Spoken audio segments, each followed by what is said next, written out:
મહેસાણાના મગુના ગામે રાજકીય અપો થતા દારૂબંધી મામલે પોલીસ તંત્ર સામે સવાલો ઉઠાવવામાં આવ્યા હતા। જોકે સ્થાનિક પોલીસ દ્વારા દારૂબંધી મામલે ગ્રામજનો સમક્ષ જ કાર્યવાહી અંગેની વ્યૂહરચના કરતા દારૂબંધીના સૂરમાં ગ્રામજનોએ પણ પોલીસ સાથે સૂર પુરાવતા દારૂબંધી સમિતિની રચના કરાઈ હતી અને લાંબા સમયથી બંધ રહેલા મગુના આઉટપોસ્ટને પુનઃ શરૂ કરવામાં આવી।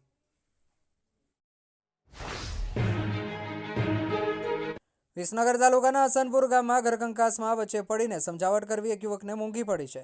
મિતેશજી ઠાકોરે પોતાના ઘરના ઝઘડામાં દખલગીરી કરવાની અદાવત રાખી મહેશજી ઠાકોર પર હસનપુર બસ સ્ટેન્ડ પાસે છરી અને ઈંટ વડે હુમલો કરી ગંભીર ઇજાઓ પહોંચાડી હતી। આ ઘટના અંગે વિસનગર તાલુકા પોલીસે ગુનો નોંધી વધુ તપાસ હાથ ધરી છે। તાલુકાના હસનપુર ગામમાં મહેશજી બાદરજી ઠાકોર ગત તારીખ 23/12/2025ના રોજ સાંજે મજૂરી કામ પતાવી ઘરે પરત ફરી રહ્યા હતા। તે દરમિયાન રસ્તામાં મિતેશજી ભરતજી ઠાકોરના ઘરે તેની પત્ની અને માતા વચ્ચે ઝઘડો થતો હોવાથી મહેશજીએ વચ્ચે પડી તેને સમજાવી શાંત પાડ્યા હતા। મહેસાણા જિલ્લાના ખેરાલુ તાલુકાના એક ગામમાં લાંબા સમયથી ચાલી રહેલ દારૂના દૂષણ મામલે તંત્રની નિષ્ક્રિયતા સામે ગ્રામજનોમાં ભારે રોષ જોવા મળી રહ્યો છે। મળતી માહિતી પ્રમાણે અનેક રજૂઆતો છતાં પરિણામ ન મળતા અંતે કલેક્ટર કચેરી ખાતે ગામના અજાણ્યા શખ્સોએ આત્મવિલોપન કરવાની ચીમકી આપવામાં આવતા આજે મહેસાણા કલેક્ટર કચેરી સંકુલ પોલીસ છાવણીમાં ફેરવાઈ ગયું હતું।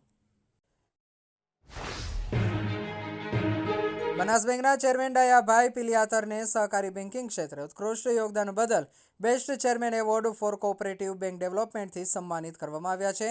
આ સન્માન economic and social development foundation દ્વારા એનાયત કરાયું હતું।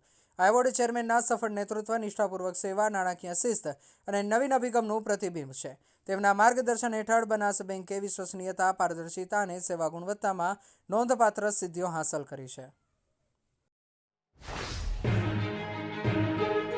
ઇસરોએ અત્યાર સુધીનો સૌથી વજનદાર વિદેશી સેટેલાઇટ બ્લુ બર્ડ બ્લેક 2 સફળતાપૂર્વક લોન્ચ કર્યો છે।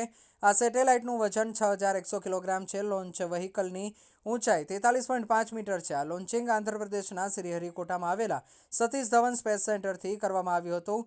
LVM-3 ભારતનું સૌથી મજબૂત લોન્ચ વ્હીકલ સાબિત થયું છે, જે ભારે સેટેલાઇટને અવકાશમાં લઈ જવાની ક્ષમતા ધરાવે છે। આ પહેલા નવેમ્બર 2024માં ભારતનો પોતાનો નૌકાદળ સેટેલાઇટ 4400 કિલોગ્રામ લોન્ચ કરવામાં આવ્યો હતો, જેનો રેકોર્ડ હવે આ મિશને તોડ્યો છે।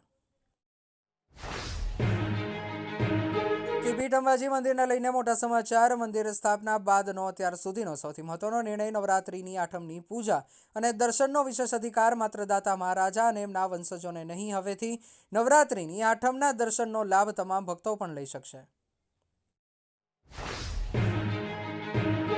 શહેરના મગદલા દરિયા કિનારે એક મોટી દુર્ઘટના સર્જાતા રહી ગઈ હતી। વિદેશથી આવેલા મોટા વેસેલ જહાજમાંથી કોલસો ભરીને જેટી તરફ આવી રહેલ એક નાની બોટ અચાનક મધદરિયે પલટી ગઈ હતી। આ સમગ્ર ઘટનાના વિડીયો સોશિયલ મીડિયામાં વાયરલ થયા છે, જેમાં જોઈ શકાય છે કે દરિયાના મોજા વચ્ચે કેવી રીતે કોલસાથી લથબથ બોટ 5 સેકન્ડમાં જ પલટી ગઈ હતી। હવામાન વિભાગના જણાવ્યા અનુસાર આગામી 3 દિવસ દરમિયાન લઘુત્તમ તાપમાનમાં ધીમે ધીમે 2 થી 3 ડિગ્રી સેલ્સિયસનો ઘટાડો થશે। ત્યારબાદ સમગ્ર પ્રદેશમાં કોઈ મોટો ફેરફાર થવાની શક્યતા નથી। સૌથી ઓછું લઘુત્તમ તાપમાન નલિયા અને અમરેલીમાં નોંધાયું હતું। બંને શહેરમાં 12 ડિગ્રી સેલ્સિયસ લઘુત્તમ તાપમાન નોંધાયું હતું। નલિયામાં અગાઉ 14.6 ડિગ્રી સેલ્સિયસ લઘુત્તમ તાપમાન નોંધાયું હતું, જે રાત્રે 2.6 ડિગ્રી સેલ્સિયસ ઘટીને 12 ડિગ્રી સેલ્સિયસ તાપમાન નોંધાયું હતું। રાજ્યની સરકારી કોલેજમાં સ્પોર્ટ્સ આસિસ્ટન્ટ તરીકે 21,000 પગાર આપીને આઉટસોર્સિંગમાં ભરતી કરવાનો નિર્ણય લેવાતા NSUI અને યુથ કોંગ્રેસ દ્વારા ઉગ્ર વિરોધ નોંધાવવામાં આવી રહ્યો છે। ગુજરાત યુનિવર્સિટી પાસે આવેલ KCG કેમ્પસમાં યુથ કોંગ્રેસ અને NSUI દ્વારા વિરોધ કરવામાં આવ્યો હતો। દિલીપ રાણા હાય હાયના નારા સાથે વિરોધ પ્રદર્શન કરવામાં આવ્યું હતું। કોઈ અધિકારી હાજર ન હોવાનું કહેતા ઉશ્કેરાઈ તમામ કાર્યકર્તાઓ ઓફિસમાં ઘૂસી ગયા હતા, જ્યાં હાજર કર્મચારીઓએ વિડીયો ઉતારતા યુથ કોંગ્રેસ અને NSUIના કાર્યકર્તાઓએ બબાલ કરી હતી। ભારે બબાલ થયા બાદ અધિકારીઓ આવેદનપત્ર લેવા માટે બહાર આવ્યા હતા। વાવ થરાદ 31 ડિસેમ્બરને લઈ થરાદ પોલીસ એક્શનમાં ડ્રગ્સ અને દારૂની બદીને નાથવા થરાદ પોલીસ એક્શનમાં થરાદમાં SP કચેરી બન્યા બાદ વધુ 2 ચેકપોસ્ટ અમલમાં।